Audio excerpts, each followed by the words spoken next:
Pemirsa, terima kasih Anda masih bersama kami di Halo Indonesia. Kita akan melanjutkan perbincangan kita masih tentang mewaspadai kematian saat melakukan isolasi mandiri.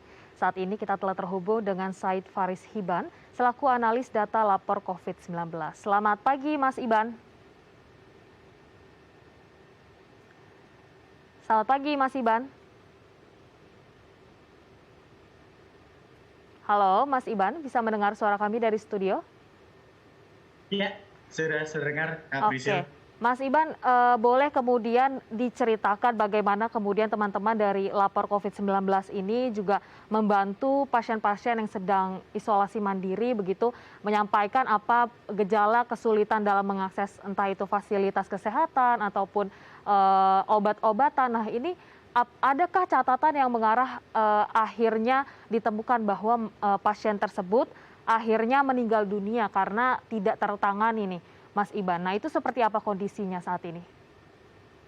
Ya, kalau kita bicara terkait kondisi saat ini, tentu saya tidak bisa memastikan secara lebih detail gitu ya, Mhm. sudah semeningkat apa, karena apa yang kami temukan berdasarkan angka-angka yang saat ini, kebanyakan adalah angka-angka dari masa lalu gitu ya, terus kemudian kita coba rekap itu berdasarkan dari laporan-laporan warga.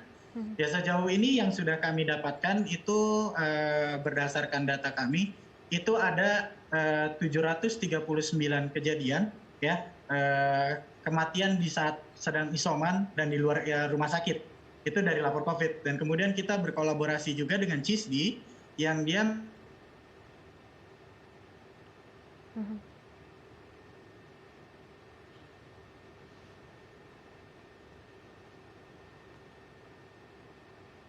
Oke. Mas Iban, boleh kembali diulang seperti apa kondisi saat ini? Dari tadi ada laporan 300 lebih pasien yang sedang isoman ini akhirnya meninggal dunia. Apa saja kemudian Ya, laporan-laporan yang masuk, kepada teman-teman lapor COVID? baik, ya, laporan-laporannya itu beragam. Dia itu mulai dari cerita-cerita ketika mereka sedang kesulitan mencari rumah sakit, gitu ya.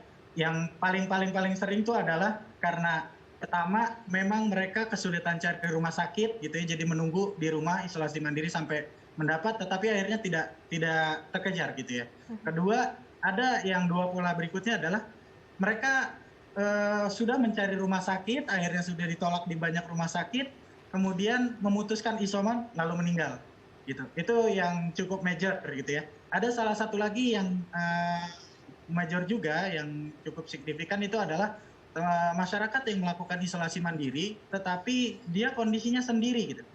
Dia Oke. kondisinya sendiri, tak ada pantauan, habis itu akhirnya karena awal-awalnya dia mungkin nggak gejala nggak berat, ada lonjakan gejala ringan ke gejala berat dengan kurun waktu yang cukup cepat, sehingga untuk penanganannya pun jadi sulit dan dia Mhm. tidak cukup untuk berkabar-kabar.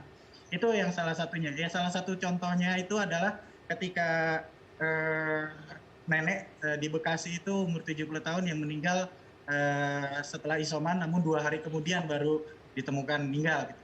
Ada juga yang kami ketemukan berdasarkan laporan dari sosial media, Mhm. seorang barbershop gitu ya, seorang barber gitu ya, dia sudah meminta bantuan untuk cari ambulans di mana-mana dari mulai stories Instagramnya, namun Mhm. akhirnya datang jemput ambulans untuk menjemput dia, tetapi sedihnya adalah ternyata ambulans tersebut menjemput dalam kondisi meninggal, Sudah gitu meninggal ya, ya? telat gitu ya. Kira-kira begitu sejauh ini gambarannya. Baik, Mas Iban, kalau tadi kan teman-teman dari lapor COVID akhirnya menjadi mediasi begitu antara masyarakat, dengan entah itu RT RW setempat atau pemerintah setempat atau fasilitas kesehatan setempat untuk mencarikan, beberapa rekomendasi begitu, untuk menyambungkan begitu. Nah sejauh ini Ya, apa sih kesulitan atau tantangan para pasien yang sedang isolasi mandiri di rumah, kemudian mendapatkan penanganan tersebut? ya, baik. Dari semenjak sebelum awal Juli ini ya, kita menyatakan permohonan maaf kepada masyarakat akibat memang kondisi rumah sakit membludak dan kita tidak mampu lagi membantu menghubungkan ke rumah sakit dan mencarikan rumah sakit yang kosong gitu ya bagi teman-teman yang mengalami darurat masalah COVID. Eh, Kita mengalami banyak keluhan seperti misalnya ada saturasi yang menurun gitu ya. Ketika saturasi menurun, sesak nafas, dan memang kondisinya tuh rata-rata butuh rumah sakit gitu ya. Butuh penanganan rumah sakit gitu ya. Kemudian satu lagi adalah butuh oksigen. Nah, kalau butuh oksigen ini memang agak sulit karena bukan cuma satu dua orang yang mengalami kesulitan. Semuanya ramai-ramai mencari itu juga gitu. Sehingga kita mengalami kejadian-kejadian kelangkaan dalam mencari bed rumah sakit juga, dan kemudian kita juga mencari bantuan untuk oksigen pun juga sulit gitu ya. Akhirnya di sisi lain gitu ya, karena memang kasus juga banyak meningkat gitu, kebutuhan ambulans untuk jemput-jemput pasien juga sulit gitu kan, banyak ngantri, itu juga yang menjadi kendala, ada yang telat jemput, ada yang pada akhirnya harus meninggal di perjalanan. Kira-kira seperti itu kendala-kendala yang kita alami. Ini kalau bisa saya gambaran secara umumnya, mungkin di ranah infrastruktur kesehatannya ya, layanan kesehatannya memang sudah tidak sanggup lagi untuk meng-cover untuk kasus aktif atau pasien-pasien COVID dalam jumlah banyak dan rapidly increase gitu ya, terus meningkat dengan cepat. Itu yang jadi permasalahan kita ini sekarang.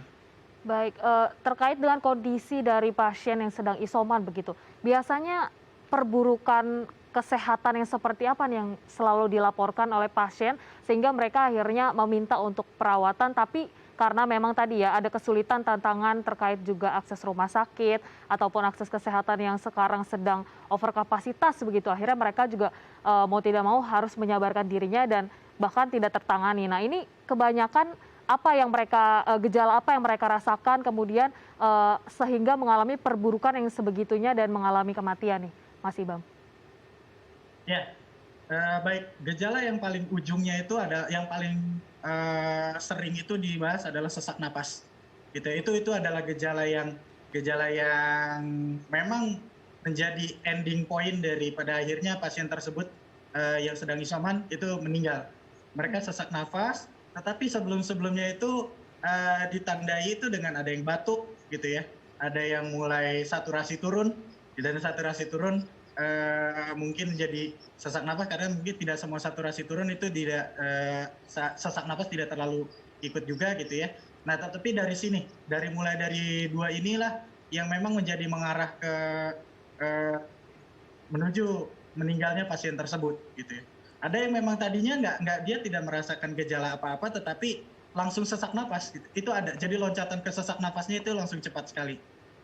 Baik, jadi ada kondisi-kondisi tertentu yang akhirnya juga membuat mereka akhirnya mengalami perburukan kesehatan. Nah, memang ini tadi juga sesuai dengan Mas Iban sudah menjelaskan bagaimana kesulitannya akses kesehatan saat ini ya, menghadapi adanya lonjakan kasus, dan memang harapannya kemudian masyarakat yang saat ini masih sehat harus terus menerapkan protokol kesehatan supaya tidak ada lagi nih penularan yang semakin tinggi. Baik, Mas Iban, terima kasih untuk penjelasan dan laporannya. Semoga sehat selalu. Salam untuk teman-teman.